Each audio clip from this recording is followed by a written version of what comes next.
रात के ठीक 12:27। ये समय किसी घड़ी में खास नहीं लगता था, लेकिन मध्य प्रदेश और महाराष्ट्र की सीमा के बीच पड़ने वाले पुराने राष्ट्रीय राजमार्ग NH-47 के किनारे बसे छोटे से कस्बे भैरवगढ़ में इस समय का नाम सुनते ही लोगों के चेहरे बदल जाते थे। दिन में ये सड़क बिल्कुल साधारण दिखती थी। ट्रकों की आवाजाही, ढाबों से उठती चाय की भाप, दूर खेतों में जलती आग, सब कुछ सामान्य। लेकिन आधी रात के बाद सड़क जैसे किसी और दुनिया की हो जाती। सबसे अजीब बात ये थी कि इस सड़क पर दुर्घटनाएं बहुत कम होती थी। फिर भी लोग रात 12 बजे के बाद इस रास्ते से गुजरने से बचते थे। कारण एक पुरानी एम्बुलेंस, किसी अस्पताल की नहीं, किसी सरकारी विभाग की नहीं। उस पर कोई नाम नहीं लिखा था, ना कोई लोगो, ना कोई नंबर प्लेट, सिर्फ फीका पड़ चुका सफेद रंग और पीछे लगे 2 लाल शीशे जो कभी जलते नहीं थे। फिर भी दूर से ऐसा लगता जैसे कोई उन्हें भीतर से देख रहा हो। लोग कहते थे, वो एम्बुलेंस किसी घायल को अस्पताल नहीं ले जाती, वो उन लोगों को अपने साथ ले जाती है जिनका समय अभी आया भी नहीं होता।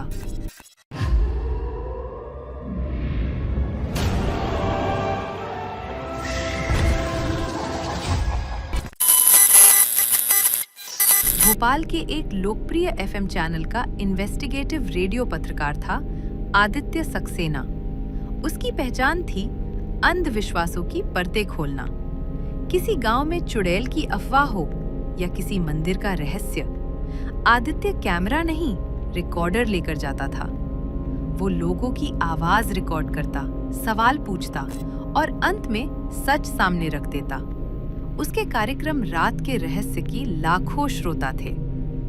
एक शाम उसके ईमेल पर एक छोटा सा संदेश आया, अगर सच में बहादुर हो तो भैरवगढ़ आओ। रात 12:27 पर पुरानी एम्बुलेंस का इंतजार करना। अगर वो तुम्हें देख ले तो अगला एपिसोड कभी रिकॉर्ड नहीं कर पाओगे। नीचे कोई नाम नहीं था, सिर्फ एक पुराना मोबाइल नंबर। आदित्य मुस्कुराया। उसे लगा किसी ने कार्यक्रम की लोकप्रियता देखकर मजाक किया है। लेकिन उसी रात जब उसने उस नंबर पर फोन लगाया तो घंटी बजती रही। किसी ने फोन नहीं उठाया। अगले दिन उसने टेलीकॉम रिकॉर्ड निकलवाया। नंबर करीब 7 साल पहले बंद हो चुका था। 2 दिन बाद आदित्य भैरवगढ़ पहुंच गया। कस्बा छोटा था। बस स्टैंड के सामने एक पुरानी चाय की दुकान, जिसका बोर्ड आधा टूटा हुआ था। वहां बैठे लगभग 70 वर्षीय बूढ़े ने उसे देखते ही पूछा, शहर से आए हो? आदित्य मुस्कुराया, हाँ। पत्रकार हो? आदित्य चौंक गया। आपको कैसे पता? बूढ़े ने चाय डालते हुए कहा, जो भी उस एम्बुलेंस के बारे में पूछने आता है वो या तो पत्रकार होता है या पुलिस। आदित्य ने रिकॉर्डर चालू कर दिया। आपने उसे देखा है? बूढ़ा कुछ देर चुप रहा, फिर धीरे से बोला, देखा नहीं, सुना है। मतलब? वो पहले सुनाई देती है, दिखाई बाद में देती है। आदित्य हंस पड़ा। सायरन? बूढ़े ने सिर हिलाया। नहीं। तो? दिल की धड़कन जैसी आवाज। आदित्य का चेहरा गंभीर हो गया। कैसी धड़कन? बूढ़े ने मेज पर अपनी उंगलियां रखी। धीरे धीरे, टक टक टक, फिर अचानक बहुत तेज, टक टक टक टक टक, और फिर पूर्ण सन्नाटा। बस यही आवाज। जब ये सुनाई दे तो समझ लेना वो आसपास है। शाम होते होते आदित्य पूरे कस्बे में घूम चुका था। अजीब बात ये थी कि कोई भी सीधे उस एम्बुलेंस के बारे में बात नहीं करना चाहता था। लोग विषय बदल देते, कुछ लोग दुकान बंद कर देते। एक महिला ने तो उसके हाथ से रिकॉर्डर ही हटाकर कहा, बेटा, कुछ कहानियां झूठ नहीं होती। उन्हें जितना कम याद करो, उतना अच्छा। रात 11 बजे आदित्य अपने होटल पहुंचा। होटल में कुल 5 कमरे थे। रिसेप्शन पर बैठा युवक रजिस्टर भरते हुए अचानक बोला, अगर बाहर जाओ तो 12 बजने से पहले लौट आना। आदित्य मुस्कुराया, क्यों? युवक ने कोई जवाब नहीं दिया, बस रजिस्टर उसकी ओर बढ़ा दिया। आदित्य ने हस्ताक्षर किए। उसी समय उसकी नजर ऊपर लिखे एक नाम पर पड़ी, रवि खन्ना। चेक इन 3 दिन पहले, चेकआउट खाली, कमरा 204। ये अभी रुके हैं?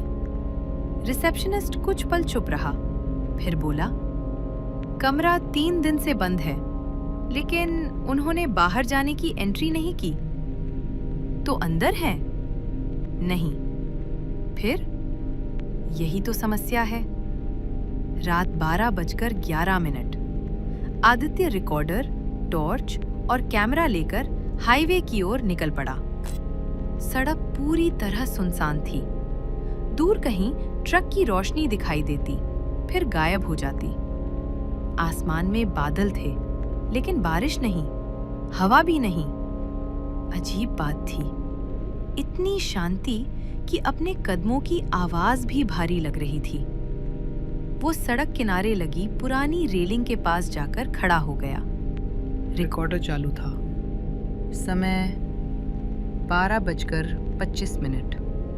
मैं इस समय NH 47 पर मौजूद हूँ। चारों ओर सन्नाटा है। इतना बोलते ही रिकॉर्डर में हल्की सी खरखराहट हुई। आदित्य ने सोचा, नेटवर्क इंटरफेरेंस होगा। उसने रिकॉर्डिंग जारी रखी।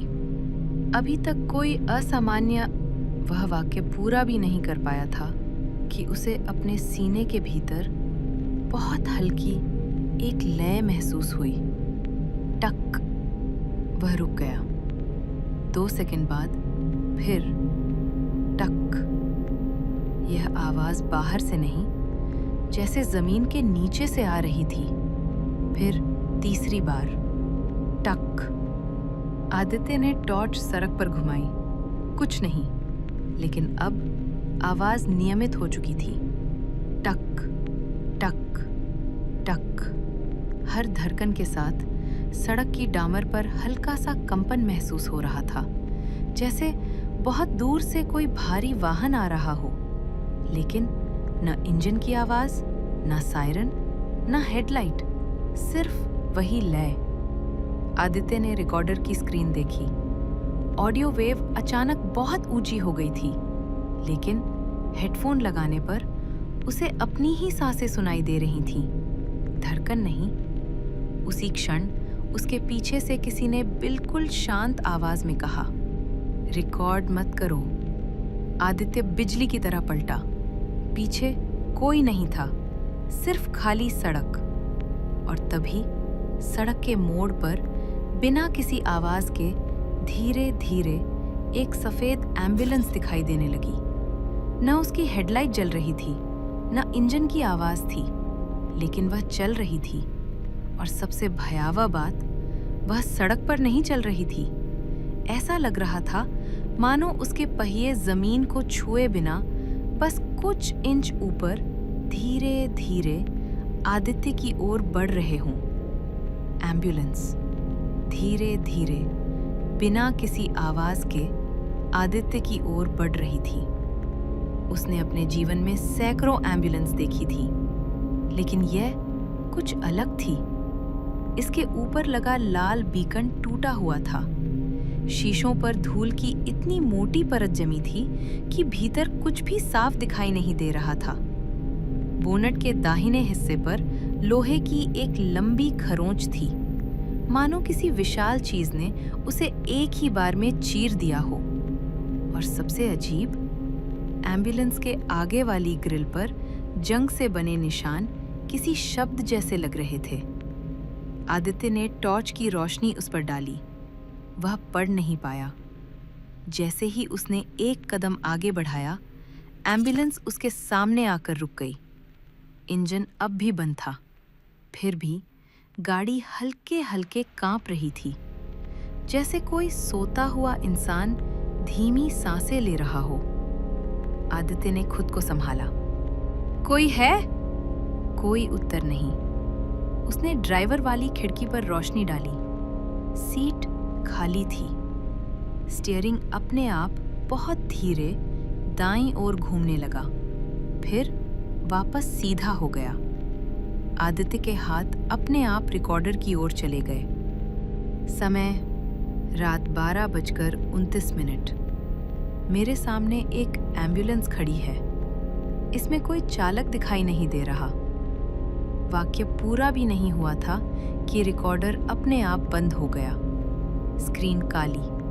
बैटरी अभी कुछ मिनट पहले ही पूरी भरी हुई थी। उसने मोबाइल निकाला, कैमरा खोला। स्क्रीन पर एम्बुलेंस साफ दिखाई दे रही थी, लेकिन जैसे ही उसने रिकॉर्ड बटन दबाया, मोबाइल की स्क्रीन पर सिर्फ एक संदेश उभरा। रिकॉर्डिंग उपलब्ध नहीं। यह कोई सामान्य त्रुटि नहीं थी। उसने दोबारा कोशिश की, फिर वही संदेश। और तभी एम्बुलेंस के पीछे का दरवाजा धीरे धीरे अपने आप खुल गया। कोई आवाज नहीं, ना कुंडी, ना चरमराहट, बस दरवाजा खुल गया। भीतर हल्की पीली रोशनी जल रही थी, पुरानी ट्यूबलाइट जैसी। आदित्य कुछ पल वहीं खड़ा रहा। पत्रकार होने के कारण उसका मन कह रहा था, अंदर देखो, लेकिन शरीर एक कदम भी आगे नहीं बढ़ना चाहता था। फिर उसने गहरी सांस ली और एम्बुलेंस के भीतर चढ़ गया। भीतर उम्मीद से कहीं ज्यादा साफ सुथरा था। ना धूल, ना मकड़ी के जाले। दीवारों पर पुराने जमाने के ऑक्सीजन सिलेंडर लगे थे। एक स्ट्रेचर, उसके ऊपर सफेद चादर, पूरी तरह सीधी, जैसे किसी ने अभी अभी उसे ठीक किया हो। लेकिन उस चादर पर बीचों बीच एक गहरा दबाव बना हुआ था, मानो कोई अदृश्य व्यक्ति उस पर लेटा हो।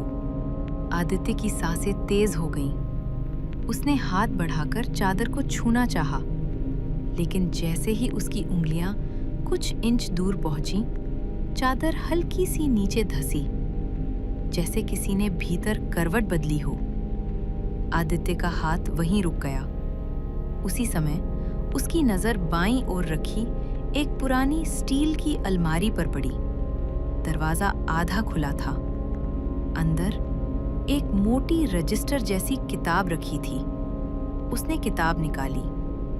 कवर पर धुंधली लिखावट थी, रात्रि परिवहन रजिस्टर। नीचे कोई अस्पताल का नाम नहीं। उसने पहला पन्ना खोला। ऊपर तारीख थी 18 अगस्त 1999। पहली प्रविष्टि, रोगी का नाम अज्ञात स्थिति, समय समाप्त। दूसरी, रोगी का नाम अज्ञात स्थिति, समय समाप्त। तीसरी, चौथी, पांचवी, हर नाम के सामने वही शब्द, समय समाप्त। आदित्य ने अगला पन्ना पलटा। तारीख बदल चुकी थी, लेकिन भाषा वही। फिर एक पन्ने पर उसकी नजर ठिठक गई। ऊपर लिखा था 8 जुलाई 2026, यानी आज की तारीख। उसका गला सूख गया। पन्ने पर 3 नाम पहले से लिखे थे। पहला, वो चाय बेचने वाला बूढ़ा।